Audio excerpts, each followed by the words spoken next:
이 모든 이들이 결국 힘을 얻는 건 가족이란 사실도, 밤에 깨어 라디오를 듣는 사람들에게 가족은 더 애틋하고 사랑은 더 깊을 수밖에 없다는 것을, 밤의 사람들은 낮의 사람들보다 훨씬 너그러웠다.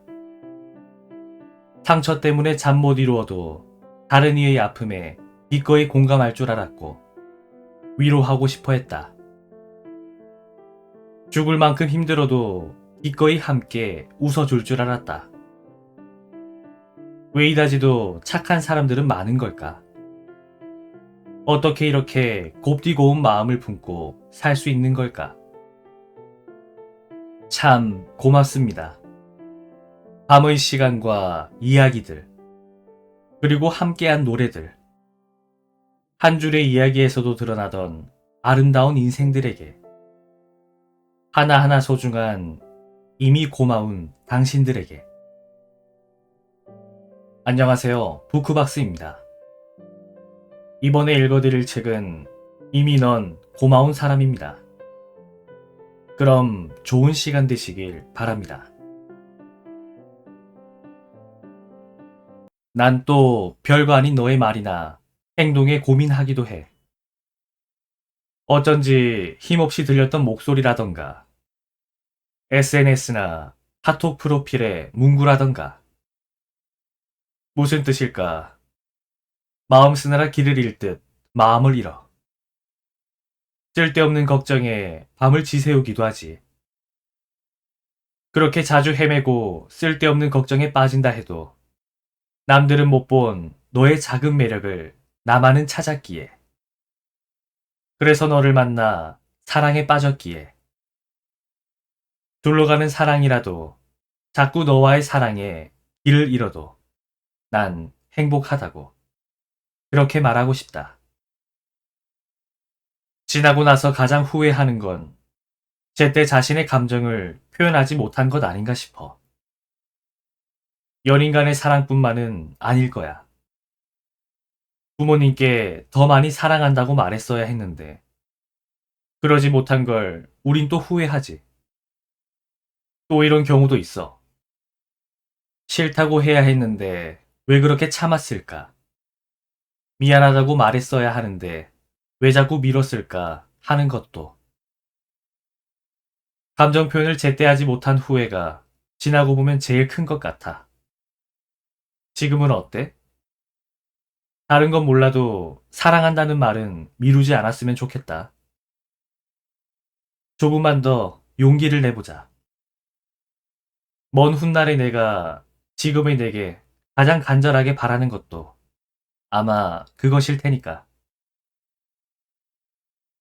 혼자 밥 먹고 혼자 영화 보고 혼자가 좋았던 때가 있었어. 영화 보는 것도 그래. 예컨대 내 친구는 액션 영화를 좋아하지만 난 달달한 로맨스 영화를 좋아하거든. 가위바위보를 해서 내가 좋아하는 영화를 봐도 전혀 기쁘지 않았어. 연신 아픔을 해대는 친구가 옆자리에 있으니 멋진 장면이 나와도 설레기는커녕 맥부터 빠졌거든. 밥 먹는 것도 그래. 딴에는 좋은 데 가서 한턱 내겠다고 맛집 검색해서 오랜 시간 줄 서서 들어갔는데 예상보다 맛이 없을 땐 어찌나 미안하던지. 내 돈 주고 사주고도 사과까지 하게 되더라고. 혼자 밥 먹고 영화 보고 여행도 다녀보니 그렇게 편하고 자유로울 수 없더라. 혼자족 전도사라도 되는 양, 혼자라서 참 좋다 떠들고 다니기도 했어. 이랬던 나인데 그를 만나고부턴 역시 둘이 좋구나로 마음이 바뀌었어. 취향이 다른 영화를 봐도 새로운 장르를 보니 참 신선하다 싶어졌고, 빈 줄을 설 때도 함께 이야기 나누니 지루하지도 힘들지도 않았어. 혹여 음식 맛이 별로여도 같이 먹으니 됐다 싶기도 했고, 그래. 혼자라서 좋았던 게 아니라, 둘이라서 더 좋았던 게 아니라, 사랑하니까. 그냥 사랑이라서 좋았던 거야. 중학교 때 배웠어. 시험 볼 때 객관식 보기에 늘, 틀림없이, 반드시, 절대로, 뭐 이런 단어가 들어간 건 대부분 오답이라고 말이지. 그런데 살다 보니 저 표현이 들어가면 대부분 틀리다는 거 자연스레 알게 됐어. 늘 행복할 수도 항상 변치 않는 건 없다는 걸. 절대로란 말은 절대로 하지 말아야겠다는 것도, 반드시 돈을 벌 수 있다고 광고하거나 반드시 성공한다고 장담하는 것 치고 진실된 건 별로 없다는 것도. 그럼에도 불구하고 난 그 사람의 말을, 그 사랑을 믿을 수밖에 없어. 그 사람만은 늘 변치 않을 거라고, 항상 내 곁에 있을 거라고, 반드시 우리 사랑은 영원할 거라고, 이 모든 것은 절대로 틀림없을 거라고. 오답일지도 모를 그의 말이지만 이번만은 반드시 정답일 거라고. 난 또 이렇게 동그라미를 치게 돼.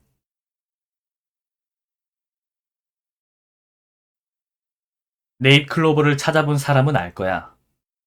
한 번이라도 네잎클로버를 발견한 사람은 그 다음부턴 훨씬 더 잘 찾게 된다는 걸. 원래부터 그 자리에 있던 건데 왜 누구 눈엔 띄지 않고 누구 눈엔 그리도 잘 보이는 건지. 어린 시절 보물찾기를 할 때도 그랬어. 돌틈이나 나무 밑동 뒤에서 보물찾기 쪽지를 발견한 친구들은 이상하게도 연이어 몇 개씩 발견하지만 하나도 못 찾은 친구는 끝까지 단 한 개도 찾지 못한 채 시간이 지나가 버리곤 했어. 공통점이 있는 것 같아. 어떻게든 한 개라도 발견하면 그 뒤엔 조금 더 쉬워진다는 느긋한 마음 때문 아닐까? 한 번 발견했으니 두 번째는 그리 절실하지 않았을 거야. 욕심 없는 마음 때문에 쉽사리 눈에 띄었던 건 아니었을까? 절실해서 찾아지는 것도 있지만 그런 마음이 오히려 눈을 어둡게 만들기도 하는 것 같아. 그래서 나의 간절했던 마음, 조금은 담대하게 비워두려고. 찾고자 하는 마음은 그대로 두되 너무 절실해지지는 말자. 그렇게 마음먹게 되는 밤이야. 너를 향한 나의 마음도. 그땐 다 추억이 될 거라 생각했어. 함께 갔던 놀이공원 입장권, 처음으로 같이 본 영화 티켓, 아르바이트에서 번 돈으로 그에게 선물했던 지갑 영수증까지도. 차마 버릴 수 없었지. 그것들이 있어야 훗날 아름다운 추억들이 고스란히 간직될 것만 같았거든. 하지만 보관한 이후 단 한 번도 그걸 꺼내보지 않았어. 그럼에도 불구하고 이사 갈 때마다, 집안 정리를 할 때마다 그것들을 담아놓은 상자를 버려야지 하면서도 매번 망설여졌지. 그걸 버리면 소중했던 한때가 사라지기라도 하는 것처럼. 생각해보면 마음속에 남는 건 영수증이나 입장권처럼 보관이 가능한 것들은 아닌 것 같아. 손에 잡히지 않는 것들, 가령 놀이기구를 타면서 잡았던 따뜻했던 손의 감촉이랄지, 영화관 앞에서 그를 기다릴 때 흘러나왔던 노래, 아르바이트가 끝나면 데려다 줬던 골목길에 쓸쓸했던 가로등 불빛 같은 것들인데 말이야. 보관해봐야 소용없는 것들은 이제 모두 버리고 보관할 수 없는 것들, 그러니까 마음속으로만 간직해야 하는 것들은 가끔씩 꺼내보며 떠올려 봐야겠어. 한때 살았던 산동네 오타방에서 내려다봤던 지상의 불빛들은 참 아름다웠어. 하늘의 별만이 별이 아니구나. 무수한 별들이 내가 발딛고 살아가는 지상에도 가득했구나 싶었어. 그리고 문득 이런 생각도 들어. 지금 보잘것없이 보이는 내 모습도, 아무것도 아닌 나도 누군가에겐 위로가 될지도 모른다고. 조금 멀리 떨어져서 본다면 분명 별처럼 빛을 내고 있을 거라고. 씩씩하게 밝게 웃던 친구의 미소가 내게 눈부신 위로가 됐던 것처럼. 그런 먼 빛으로 너에게 다 하나의 별이 되어준다면 참 좋겠구나 싶어. 예로부터 춤과 노래를 사랑하던 하이티 섬 사람들의 생활 철학은 걱정하지 말라는 거라고 해. 더구나 그곳에선 상어와 함께 수영을 해도 된대.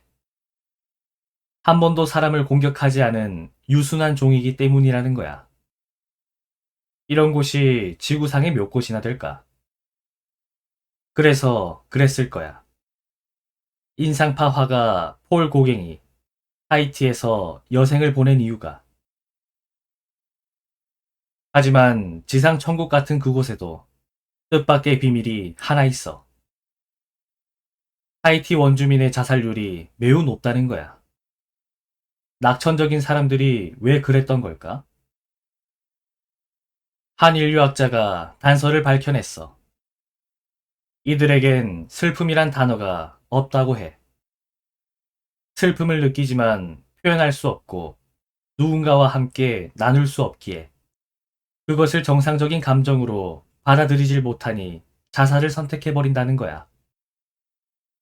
슬픔을 나누면 반이 된다는 거.